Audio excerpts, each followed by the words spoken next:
I remember back when I was learning Blender, I was really interested in making props for video games. Now, props are mainly like the background elements you see. You have crates, you have containers, you have, pretty much everything. They're basically what make the game, right? Because without those props, you don't really have a game, you just have an empty environment. So in today's video, we're gonna design just a simple prop here in Blender. So it's gonna be some sort of crate. I'm gonna show you the full modeling process, the UV unwrapping process, the texturing process, optimizing the mesh, the whole shebang. So let's hop right into it. Now, I'm going to be talking a lot about visual design, where to place elements, things like that.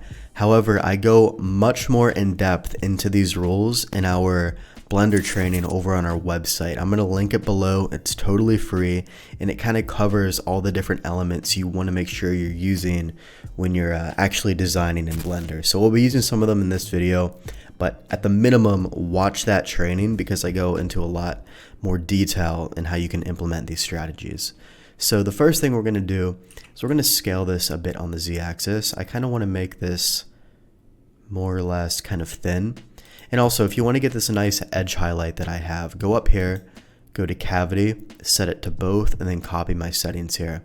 And I'm also going to make sure we have the bool tool add-on enabled. So just make sure you turn that guy on. Unless you're a hard ops user, then you don't need to do that. Cool, so what I want to do is tab into edge mode. And as always, I do get this question a lot. I'm using the machine tools add-on. It is free. It allows you to go in and out of edit mode very quickly. And you can get that on Gumroad for free, install it into Blender. So it just kind of saves time going into edit mode. So what we're going to do is press Control Alt and left click on these vertical edges here. That's going to select all of them in the same length and the same direction. And what I want to do here is I want to bevel this.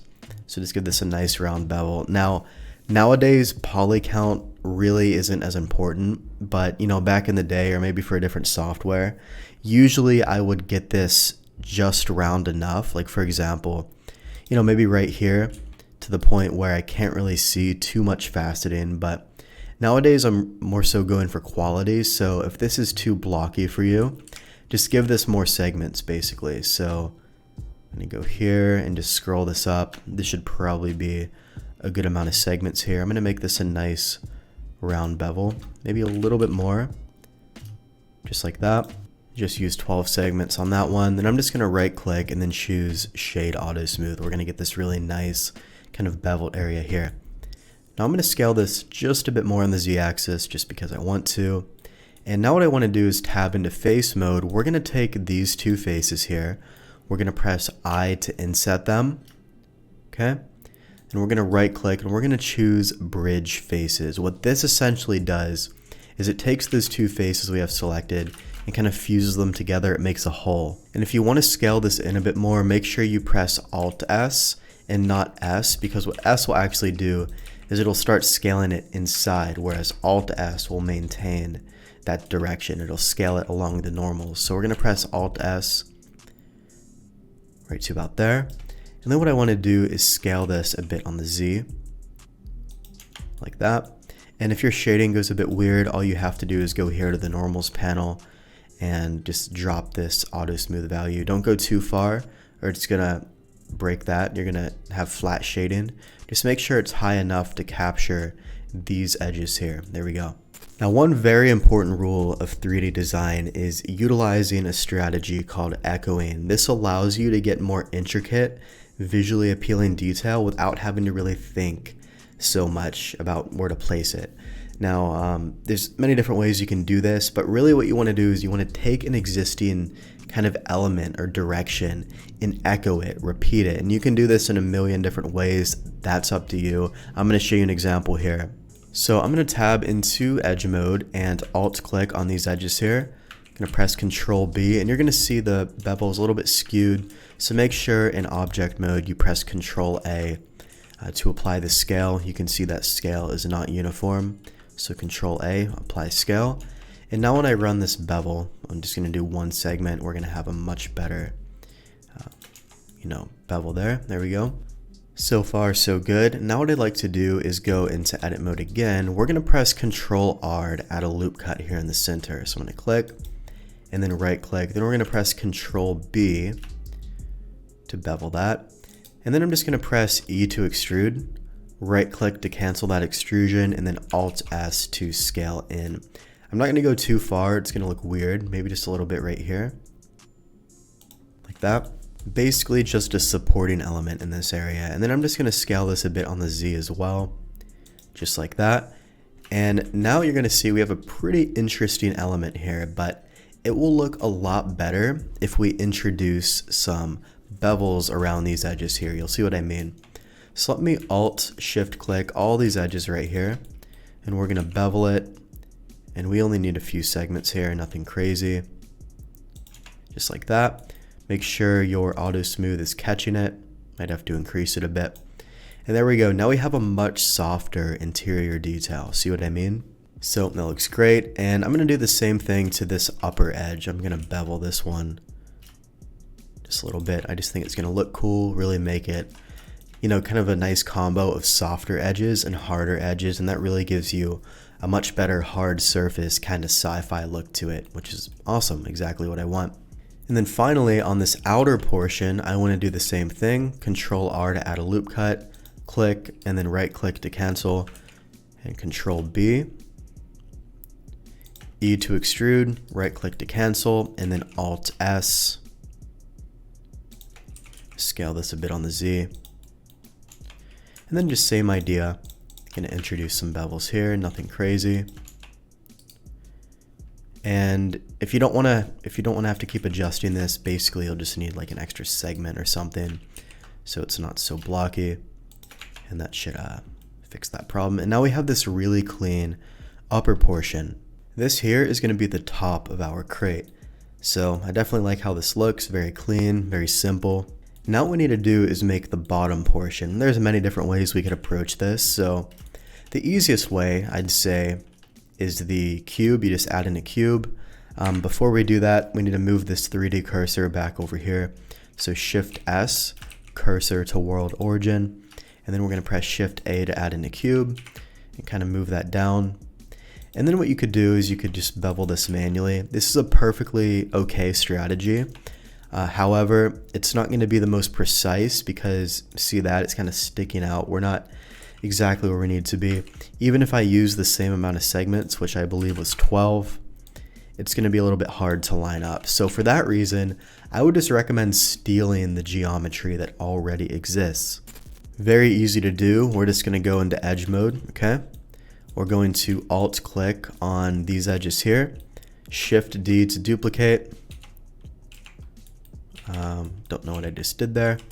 Found the issue. I accidentally turned on snapping. Turn that guy off. Don't know what I did. But anyways, there's our duplicate set of edges, and then P, separate by selection. Now we're going to have the main piece, and we're going to have this piece down here. You might have to click a few times to be able to select it, but there we go. And then we're just going to go into vertex mode and basically select everything and just extrude this down on the Z-axis. So really easy. You can make this as tall as you want. I'm just going to make it, you know, reasonable. Right click to shade auto smooth, and just like that, we have this really clean result right here. Now the only problem we currently have is that this piece right here has no thickness to it. See what I mean? It's just basically two-dimensional. There's no thickness. So what we need to do is we need to go in here and we need to add in a solidify modifier.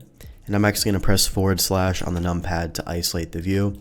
And we can solidify it, but you're going to see we have a problem. Generally, when issues like this arise, it either has to do with bad geometry like overlaps and things like that, or it has to do with normals. Those are generally the two culprits. The first thing I test always is normals. You can just press Shift N with everything selected. That'll recalculate everything and fix the problem. If that doesn't fix it, make sure you have no like overlapping edges or things like that, because sometimes that could cause problems as well. But most of the time it's just an issue with the normals. Alright, I'm going to make this a little bit thicker here. You can go in either direction. Since I want to move this kind of inside, I'm going to go in the positive direction here. Just have something kind of like that, and then once you're happy with it, you can just apply the solidify modifier and you'll be good to go. Awesome. And then I'm just gonna make a chamfer here, just a 1-segment bevel on this interior edge, just because it might look cool. I don't want to go too heavy on the repeated elements because it can cause overwhelm. Eventually it becomes something called sandwiching, where you just have too many elements kind of repeated. So I'm actually going to leave that one alone. I don't want to go too crazy on it. But what I'm definitely going to do is introduce some more echoed elements in here as well. So again, we'll just add in a loop cut and bevel it and make this one pretty large so that way I have more room to add in a bevel. And then E to extrude, right click to cancel, and then Alt S to scale in here along the normals. And then just S and then Z, we're going to scale like that. Okay. And then Alt Shift click on all of these edges here. And we're just going to introduce a decent sized bevel on these areas. And you're just going to see it looks so much more interesting on the inside just by introducing, more repeated elements. It's usually the most basic tools that get you to where you need to go, but it's, the design skills you have in your head and how to use those simple shapes you already have to make it look more visually appealing. And again, that's why I'd really recommend checking out that training I'm going to link below, because we go in depth into all those different principles. Lots of juicy information in there. You can check it out. So now down here at the bottom, I do want to fill this bottom area in. There's a few different ways we could do it. I'm actually going to make a separate piece for the bottom. So what I'm going to do is Alt click this area. Again, we're going to duplicate it with Shift D, P to separate by selection. And then I'm just going to press the F key to fill it in and then just extrude it down a bit. Now we're going to kind of have like a separate piece here on the bottom. Looks kind of interesting, right? And then here for the inside, the only thing I don't really like is the fact that we kind of have like these flat areas. Now, in order to bevel this, there's not really an edge right here because essentially, there's no face here on the bottom. So we're probably going to want to add that. Might be a little bit tricky in this situation, but what we're going to do is add in a loop cut. Then we're going to Alt click on this strip of faces here. And you can't just press the F key, it doesn't work like that. What we're going to need to do here is we're essentially just going to need to scale this entire thing in. We're going to press, in this case, we're going to press S, Shift Z to make sure it's not scaling at all on the Z axis. And then we're going to press 0. That's going to scale everything into 1 point. And then a really easy way to get rid of this stuff is to select everything, press X, and then dissolve or limited dissolve here. Set this to like 0.1.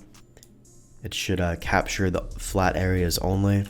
And if you still have weird geometry, just press Control X to dissolve that.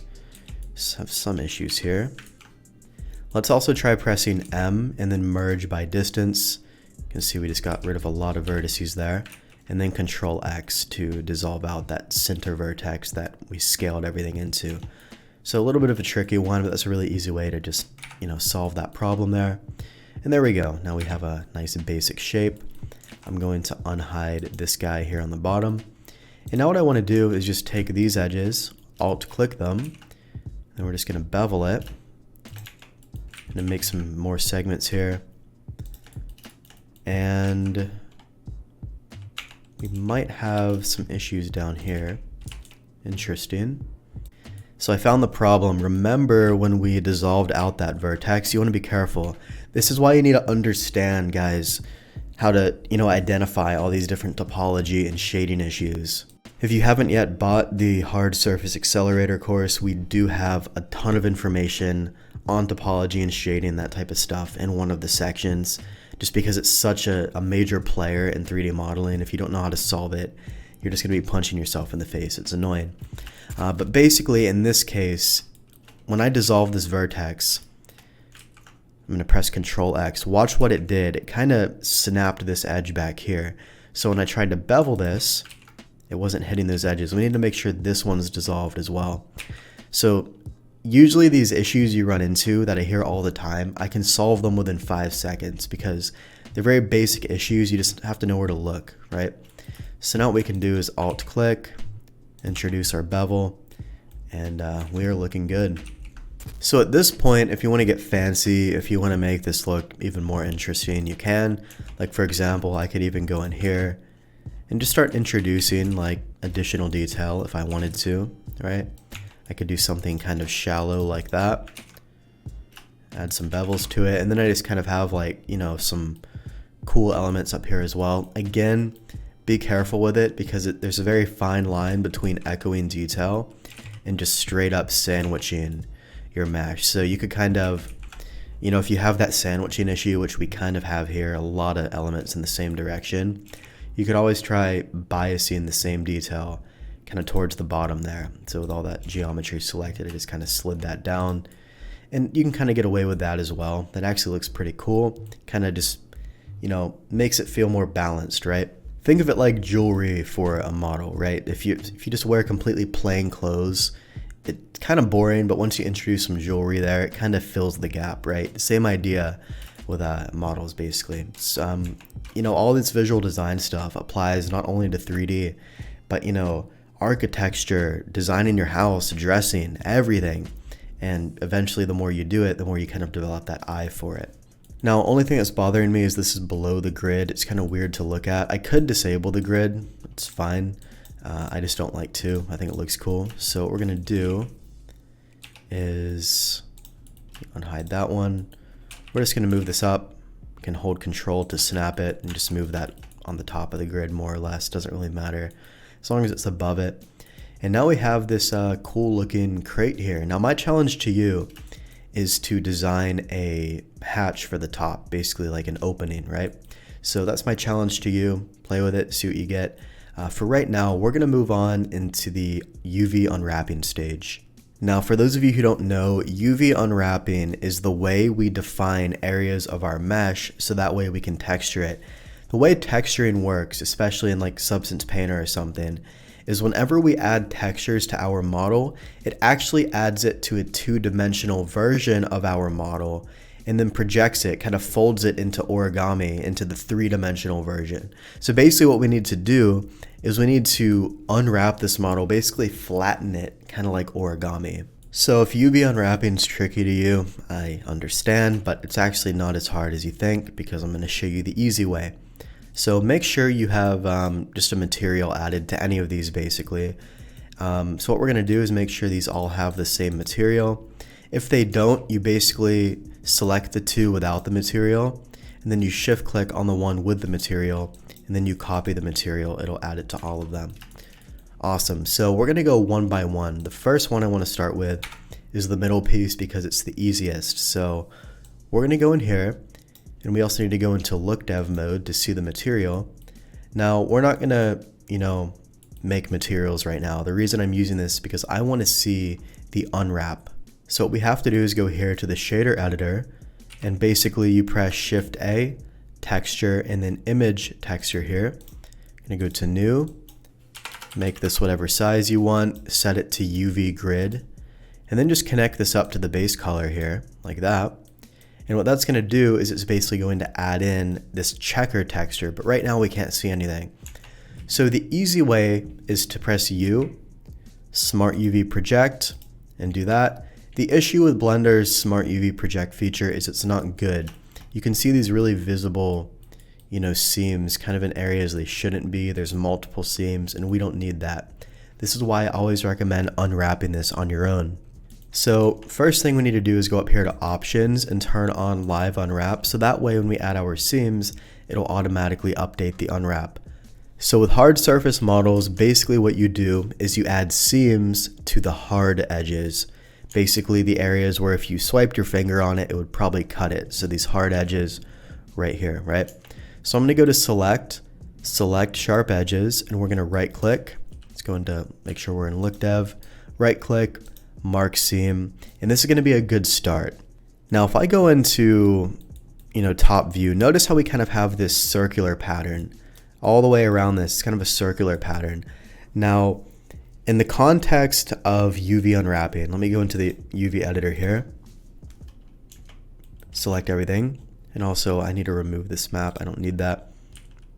Cool. So what we have here is something called a ring. You can kind of see it looks like a ring because it's kind of, circular. Now imagine you have a piece of paper. You take both pieces of paper and you tape both ends together.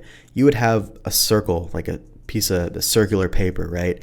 If you wanted to flatten that circle, you would have to cut where you taped it.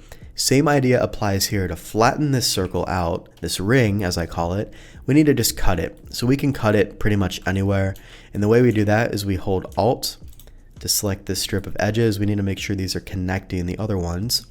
Right click to mark a seam and we're done. Boom. So now what that's going to do is it's just going to completely flatten that out for you. It's no longer a ring kind of taped together. It's completely flat. And obviously you're going to have a seam wherever you place it, but you just want to make sure you place your seams in areas you can't see them. Since this is a symmetrical object on all the axes except Z, we can just put this anywhere basically. And I usually put this right at the end of the bevels. I think it looks better. So that looks great. Now these two here on the top are fine. We have to also do the same thing to the inside. Now what I see a lot of people do is on the outside they'll put a seam and on the inside they'll put another one like on the other side, right? And you don't want to do this. You want to actually be consistent about the placement so that way you have a seam in one area of your object and that's it. So let me hold Alt and put one right here to mark the seam, and we're also going to have to put one here on this bottom area. Mark the seam there, and you're going to see it's a little bit kind of tilted, but that's okay. And now what I want to do is unwrap this again and make sure we're set to conformal. Conformal is the option we have to use for hard surface models, okay? And that's just going to be a little bit better in terms of the unwrap. Now this is a little bit tilted, don't worry, we're going to fix that. Now if you're just using like a grungy texture, this type of, tilt to it doesn't matter, but if this was like a wood texture, the wood would be kind of like tilted, it would look weird.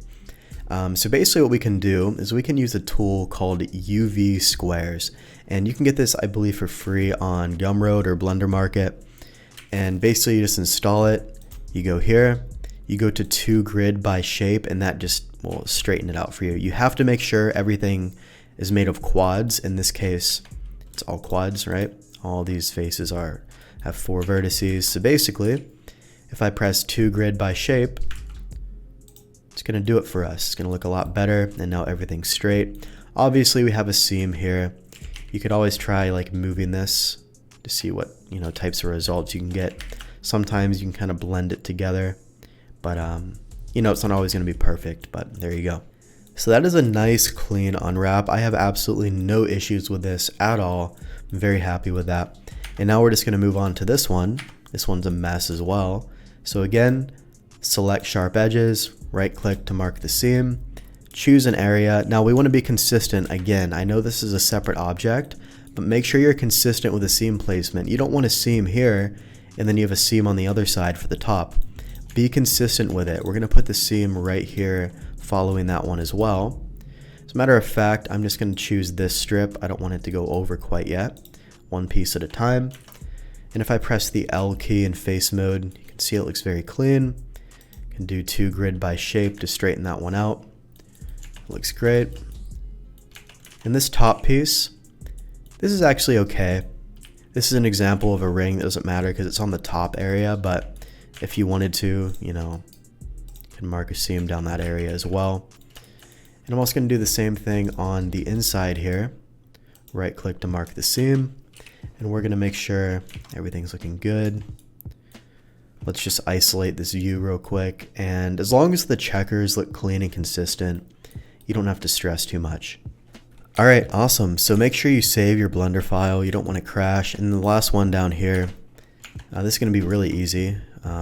Just select the sharp edges, mark the seam, and again, just be consistent about where you place this seam right here, because we need to get rid of this ring. Put it right there. And there we go. Now we have a pretty clean unwrap, no complaints. So now the question is, how do we unwrap everything together? Because we unwrapped all of these separately. And the issue with that, if I select everything, is a lot of these are overlapping. So if I had a texture here projecting in this portion, it's also going to project onto the overlapped areas. That's going to be no good. So we need to make sure we unwrap everything together. So select everything with the A key. in edit mode here. I'm gonna press U to unwrap it, and it's gonna be okay. Now, although I said these top rings are fine, technically they're gonna occupy space. Like imagine you had like a plastic pipe, and it was like a circular pipe, right? Like a hula hoop kind of. And you wanted to pack this into a suitcase. It's gonna be much more efficient if that hula hoop was like completely straightened out, right? You could pack it like up in the corner and it would be nice and just out of the way, versus if you just had like a big circle, you'd have to like shove in, right? So the same idea here, it's not gonna pack as nicely because we wanna get these islands as efficiently packed in here as possible. So in those cases, that's actually is a good reason to at least, put a seam here on the top, because at least we can, use the UV squares to flatten that out and get us a much better packing solution. So I'm going to do that. Let's make sure those are both cut, which is great. Here we should be fine. I think we need to go to the top here. Now we just have one big end gone here on the top. Very easy way to fix it. Let me go into solid view. You're going to see right now we have a connection point, which is great. So if we press Control T and Alt J, as long as the edges here have like a 1-to-1 correspondence, it's going to just triangulate it and then turn it into quads basically. So really easy solution there. We also have to do it on this portion, Control T, Alt J. And for some reason we have some weird geometry down here. Let me Control X to dissolve that one out. Looks good to me. Awesome, and now I can just take this area here, add a seam, and now I no longer, well, it looks like I have a ring, but it's actually cut. It's just, you can't see it. If I tried to use the 2 grid by shape, it would flatten out just fine, versus if there was no seam there, it actually wouldn't. It might do something, sometimes it works, like in this case it did, but just to be safe, add a seam, and you'll be good to go. So I think that sorts out all of our rings. Maybe we're missing, no, I think that's it. Cool. That was the one that was kind of giving us the fake out. So now we just have to select everything here, U to unwrap. And essentially, once you've unwrapped it, what you want to make sure you do is number 1, make sure you're set to conformal. Again, very important. Number 2, we need to take all of these pieces one by one. You might be able to do multiple at once. You can try and go to 2 grid by shape. In this case, it worked. And these guys we want to make sure are nice and straight as well. 2 grid by shape. Sometimes it just has a hiccup, and I think it's a bug. You have to do these separately. Just undo it a few times until it works. And then just with everything selected, we're going to go ahead and go to I would highly recommend getting UV Packmaster if you're serious about a game asset workflow. This is a non-negotiable. Like, get UV Packmaster, period. I can't even stress how important this is, okay? But if you're just doing this for fun or whatever and you don't really give a shit, then fair enough. We're going to go here to UV, Average Island Scale. That's going to make sure everything is even. And then we're going to go here to Pack Islands. Blender does an okay job at this, and I also forgot to flatten this one out as well. Let me do that real quick. So again, Average Island Scale, Pack Islands, and Blender is going to do an okay job, but UV Packmaster is going to do a much better one. It's going to find a way to fill this in much more efficiently. We have a lot of empty space we could be utilizing. So I'm going to go here to UV Packmaster. Very easy. You have to go here to Advanced Options, turn on Normalize Islands. That's the same thing as the Average Island Scale. I tend to use heuristic, and I use the search time, max search time 10 seconds, just like that. And then at that point, you're ready to just click on the pack button, and it's going to get us a decent result packing. Obviously, we can't pack this too much more efficiently. However, what we can do is we can delete faces that we're not using and we're not going to see. For example, here on the bottom, you probably won't even see this face unless it's tilted to the side. But you definitely won't see the faces here in between these two pieces, right? So I'm going to go here. I'm going to go to the face mode, delete that face, and then I'm going to go to this one here and delete this top face. And you're going to see there's no visible difference. The only time this would cause a problem is if you plan to use a bevel. Because if I add a bevel here, I'll just add a bevel modifier, right? Let me just make this smaller. It's not going to be able to bevel over that because we deleted the face. So be careful. If you do want to add in a bevel, you're going to need to make sure you actually have that face. So I'm going to undo it, and I'm going to keep the faces because I'm going to add a bevel modifier. Not a bad idea. I'm going to use one segment. We call this the mid poly strategy. And I'm just going to make this a lot smaller.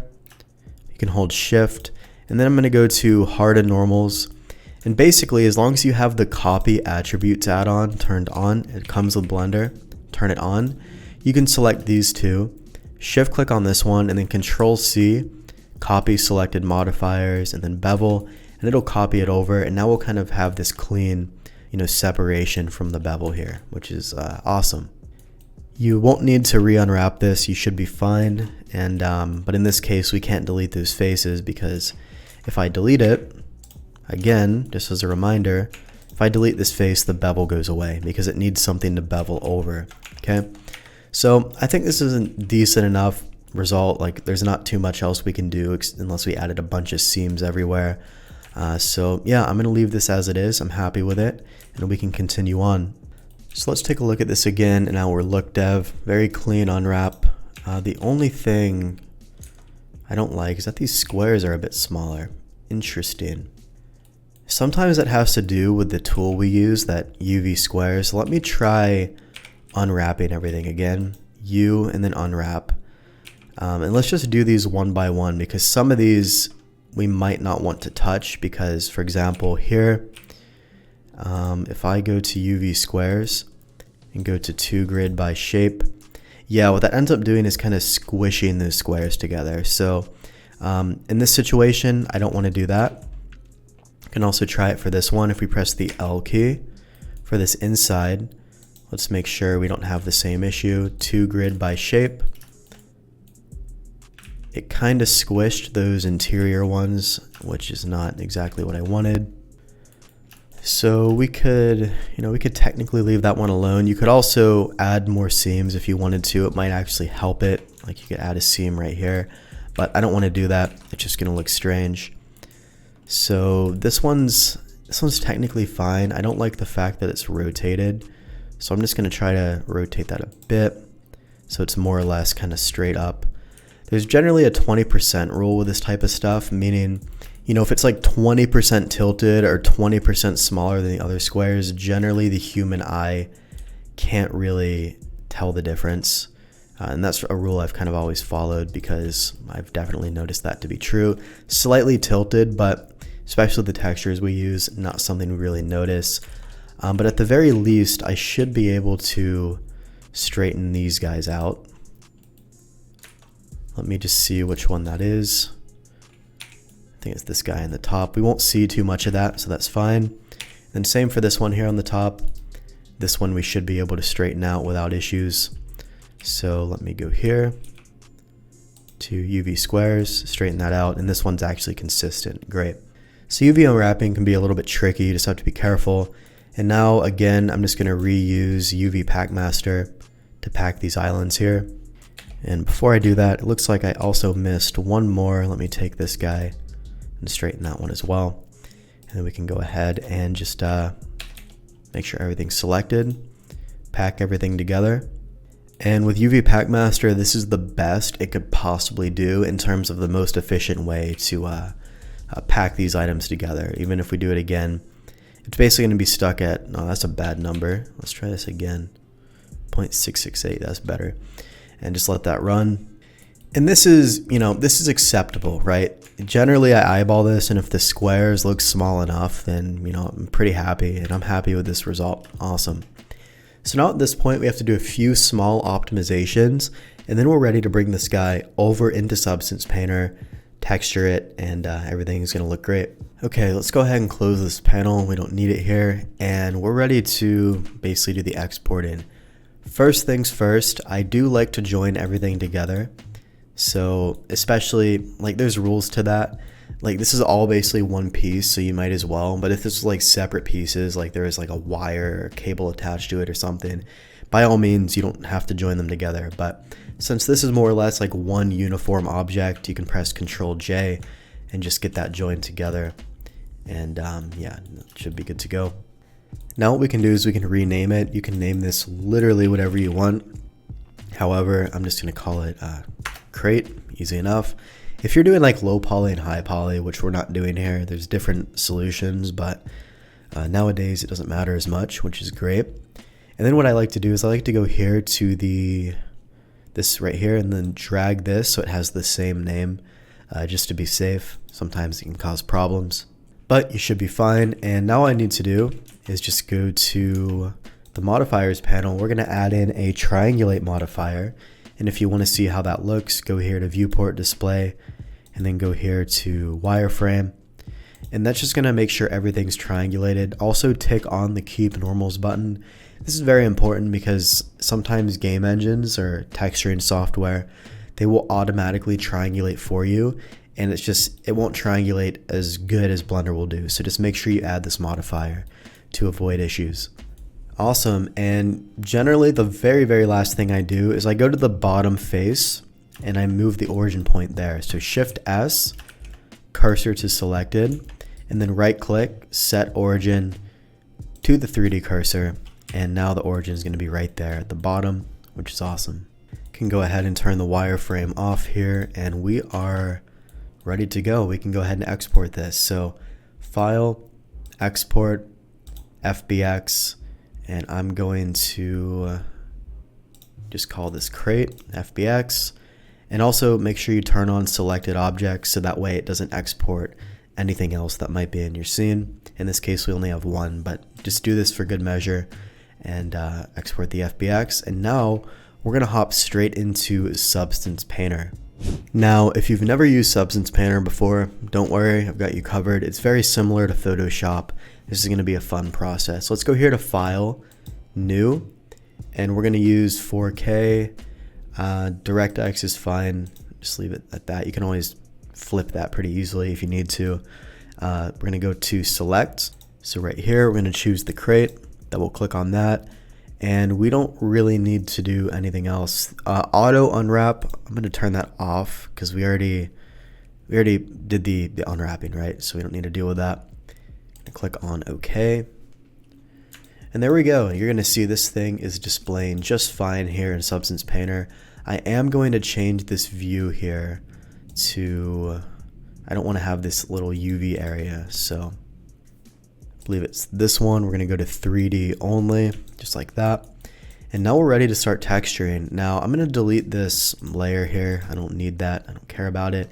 And I'm just going to start with something basic. We don't have to go crazy with it, but I'm just going to find some sort of cool material. You could even use smart materials, which have like presets built in, like scratches and grunge. But you can kind of, go through here and search, see what you like.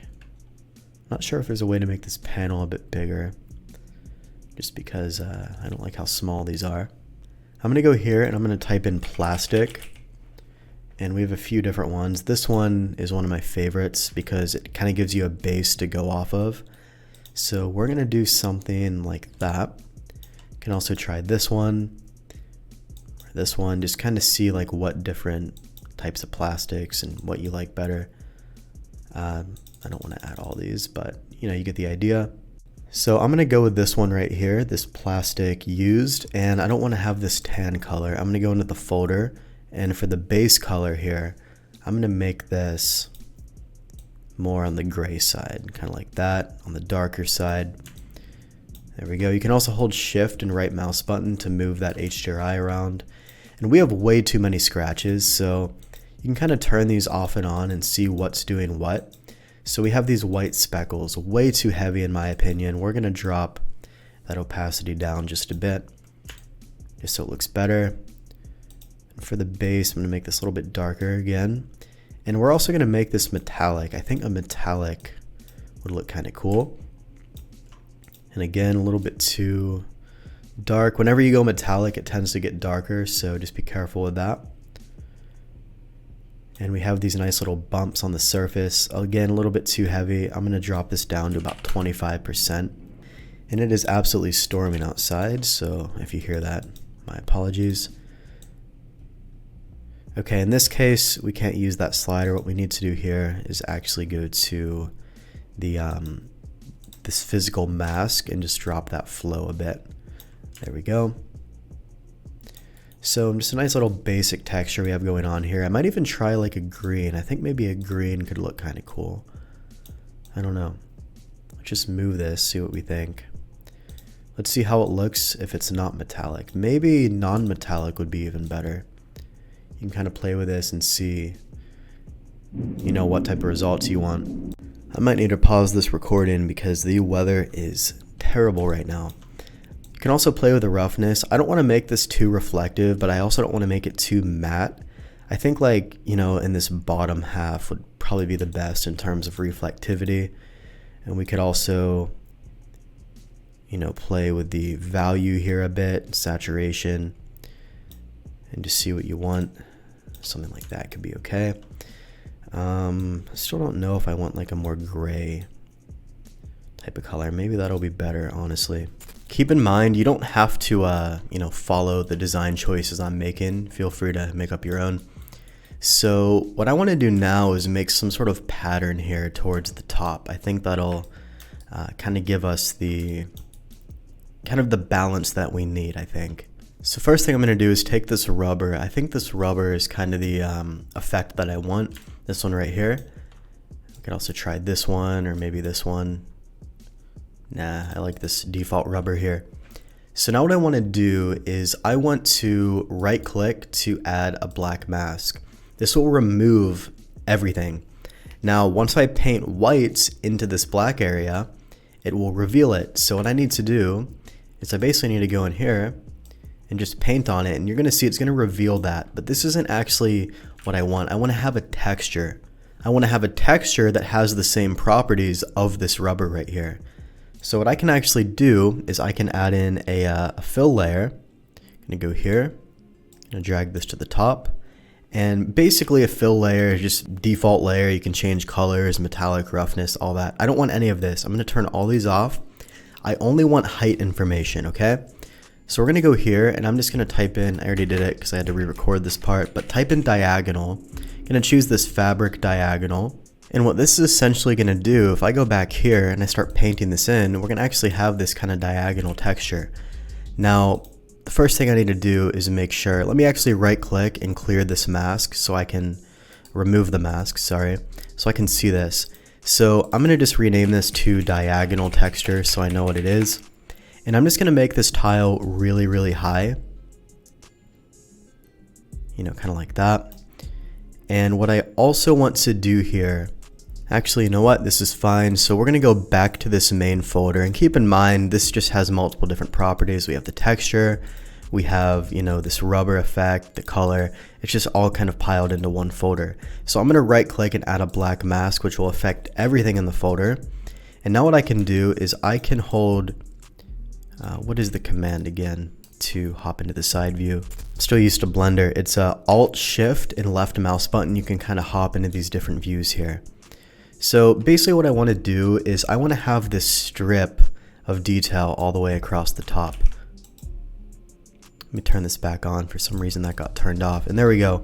We're going to kind of have this cool effect, kind of like that. Now we can also hop into orthographic mode. In this case, it's the F6 command if you want to have a much better kind of view of this. And what we're also going to do is we're going to change the type of brush we're using here, okay? We're going to go here to the alpha, and we're just going to search for a rectangle. We're going to choose this one. We're also going to make sure the hardness is fully set to 1. Then I'm going to hold Control right mouse button. Going to make that as big as possible. And then Control left mouse button can move up and down to make this. You can change the rotation so it's nice and even. Where's the rotation option? It's up here somewhere. There it is. So, you know, I could change this to 0. And it's going to be perfectly flat. And now what I'm going to do is click here, hold Shift, and click across, and then we're going to kind of get that effect there. Now, if we go back into the 3D and 2D view, we can basically see, you know, what's happening. I would normally I would normally kind of go in here and just paint that in manually, but I'm just going to do one side at a time just because remember that was a little bit rotated from what we had before. So go back into 3D only, gonna hold shift, gonna try to, make sure I get that as accurate as I can. And then we're gonna go across. And if you ever want to remove a portion, that's very easy. All you need to do is change this grayscale back to black and then just click, and you can kind of line this up if you need to. And we're just going to do one more side and turn this back to white so it will reveal it. Black conceals, white reveals. That's the rule. And then just get in here. And you can kind of line this up if you want. It's kind of nice to have a little bit of inaccuracy. It's going to look a lot more natural, so keep that in mind. But this is more or less the the kind of result I want on this particular object. Also, I don't believe Substance Painter unfortunately has a paint through option, otherwise I would have done it that way. But what I'm going to do is change this to black and just you can also hold Control, right mouse button to make that smaller. And I'm just going to try my best to kind of just line up these areas a bit. Unless Substance made an update recently that I'm not familiar with, I don't believe there's like a paint through option, because that would have been a heck of a lot easier in my opinion, but what can you do? And that looks fine. And then what we're going to do is go in here and just try to line that up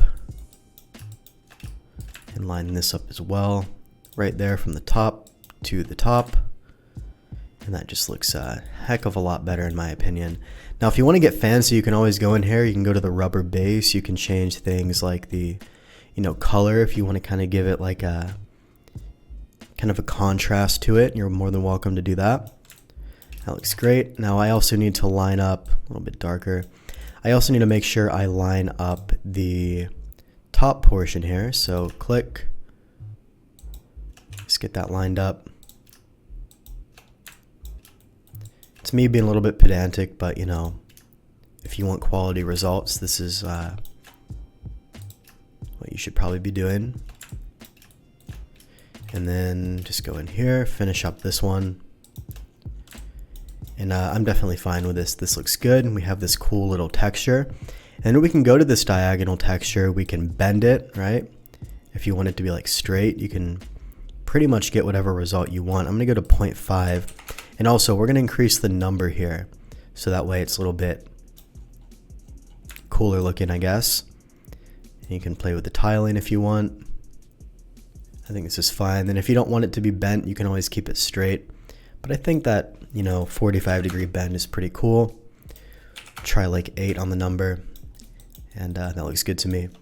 Now, I also want to get this same effect right down here on this little bottom piece, right? So same exact idea. Let me go back to the mask, turn that up. And this is basically the area I want to add it. Now, this one should be very easy to line up because we actually have like a guidance line. Just going to hold shift and click. You might need to make this smaller. Otherwise, Substance might just not want to work with you. Even smaller than that. Click here, hold shift, click to here. And again here, hold shift, click to there. There we go. Again, it's annoying there's not like a paint through option, but I just don't think they've implemented that into Substance yet. And then we just kind of have this effect, which is decent. Kind of gives it a more mechanical look, which is precisely what I wanted. Now here on the bottom, I want to make some sort of floor. I think that would be natural, kind of like a crate would have some sort of rubber floor or something. So let's add in another one. First, let's press Alt-Shift and then drag up to the top view. Change this over to orthographic. This is going to be very important. And now what we're going to do is find a different, we could use the same material, the rubber, or maybe try a different one. I think this one that we just used was pretty cool. So what I'm going to actually do is straight up just duplicate it. Right click, I'm going to go to duplicate layers. This time we're going to clear the mask, okay? because we're going to be painting in our own version here. So let's go ahead, and it's going to be tricky in the corner, but let's see if there's a different alpha we could use, a more square one. So let me type in square. Looks like we have a square one right here we can use. Going to make sure that hardness is turned up to 1. I think we're good. And basically if we hold control and drag this up, we can at least get, you know, most of it filled in, right? So we're going to do that, and then we have to be careful around those corners, which isn't really a problem. So what I'm going to do is get over here, and just try to fill in the easy parts, right? And now all I really need to do is I need to go in here and type in, let's remove the square and type in shape, use this default one, and we're just going to really get in, make sure the hardness here is set to 1, so it's completely, it's not like faded at all. Okay, and now all we really need to do is get in and just kind of paint in there, try our best, right?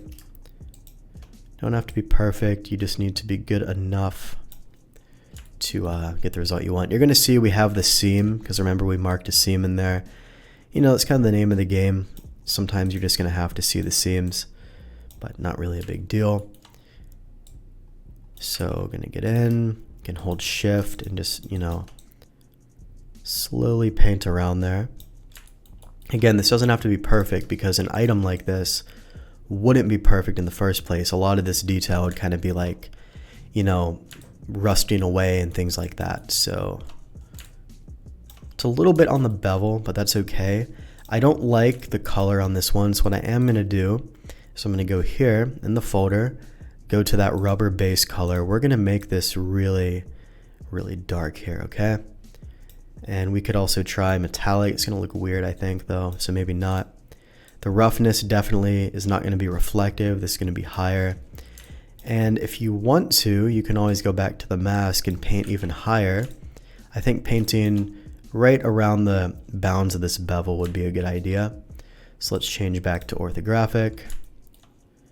It's actually a little bit hard to see in orthographic, so maybe we'll stick with perspective. And just try to fill in, you know, this beveled area. I think it'll look better. So we're just going to get in. Right?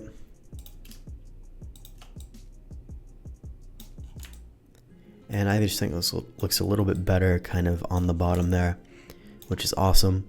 And on this particular one, I'm going to select the diagonal texture. I don't want this to bend at all. I think maybe just like a straight one with more like more of a number here. It could be kind of cool. Kind of gives it like a much more natural look there on the bottom, kind of rusting out. And yeah, I just don't think the bend here looks good, so I'm going to leave it straight. And also this kind of mitigates the issue with the seam, because now it kind of has this, you know, 90-degree thing where the seam is, which is awesome. Now what I'd like to do is introduce some edge wear. Now technically I should have done this before I even started texturing. I just forgot. Not a big deal. What we need to do is go to the texture set settings here. We need to bake out our ambient occlusion for those nice shadows, and also our curvature map for the edges. Now, it's probably going to mess some things up, but we can fix it. So basically turn everything off except for ambient occlusion here and the curvature setting. You can, honestly, you can just leave everything default. It should be fine. And we're going to go to bake selected textures and then return to painting mode. And it messed a little bit of the, you know, details up. That's fine. The reason it did this is because now we actually have ambient occlusion and curvature information. So it looks like this weird kind of foggy effect on it came from this guy here. So let's just go into the folder, find the culprit. Looks like it was this guy, the edges. So if we just go to the mask and then go to the generator here, we can just drop that global balance a bit. Or we can leave it up and simply drop the opacity of it so it's not so heavy. And there we go. Now this looks a little bit better. Drop the balance a bit more. There we go. And let me also go in here and change the color, just make it a little bit less dark. Right around there seems like a nice contrast between this texture and the actual base color we have going on, which is great. So pretty simple assets, looking good. And you could add all sorts of stuff. Honestly, you could add in Rust, you could add in really whatever you want. For example, I could go in here and type in Rust, and I could literally add the Rust, right click, go to add black mask, and then we're gonna add a generator. And then what we could do is kind of generate that Rust. We could try like the dirt setting, could try the curvature setting, could try any of these really. I'm gonna do this one and maybe drop the effect of it. It looks a little bit weird, but this is something you can do if you want to kind of get some, kind of rusting areas. But on this particular thing, I don't like it. I'm gonna get rid of it. Now what I want to do is add some text to this thing, kind of like engraved text basically. So I'm gonna add in a fill layer. I'm gonna right click to add a black mask. So we have some control. I'm also going to make sure we have all this turned on. We can turn off normal for right now, metal as well. And if I increase this height information and try to paint onto the mask, you're gonna see, depending on the direction we're going, if I go in negative, it's gonna kind of engrave that into that object, which is exactly what I want. Now what I need to do is I need to choose an alpha that gives me text control. So we're gonna go in here, and you can take any of these really. This one's kind of cool. So literally, I could go in, scale that up. Check that out. It's pretty cool, isn't it? I'd recommend finding, a text font here that kind of fits what you want. This one's pretty cool. It's like a sci-fi look to it. So I can go into the side. I can do that. As a matter of fact, I can even turn off the color information here. And then it's literally just going to be an engraved text, which is awesome. You can turn everything off basically except for the height information. So that's cool. And then what we need to do is just change the text. You could just put some like random garbage, whatever you want. And that should update. I don't think it updates retroactively though, which is no problem. Just type in the text you want, and I'm gonna go ahead and add that in. And we're just gonna turn off everything except for the height information. And now you kind of have that cool like engraved effect. You can make that deeper if you want, or you can make it, go outwards. I'm gonna go in the negative like that. It looks really cool. And then finally what we could do is here we could add in some sort of like, logo. Maybe this is like a recycling container on a different planet, whatever it may be. I'm gonna go into orthographic and press the F key to zoom in. And we're just gonna add in another fill layer here. And all I want on this one is color information. That's it. So I want color information, and I wanna make this kind of a green color. And then I'm gonna right click to add a black mask, and we're just gonna go here to the alpha, and this time we're just gonna find a cool alpha in this panel.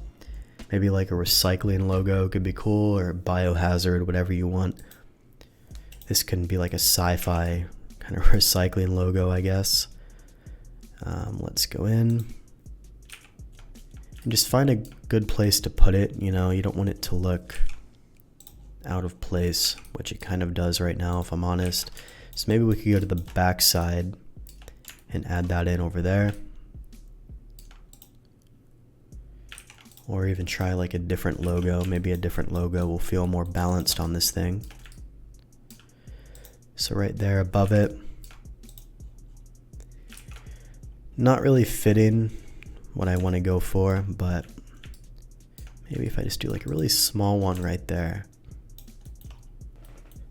I just don't think that one fits. What I'm going to try to find is a more rectangular one that kind of makes more sense in the context.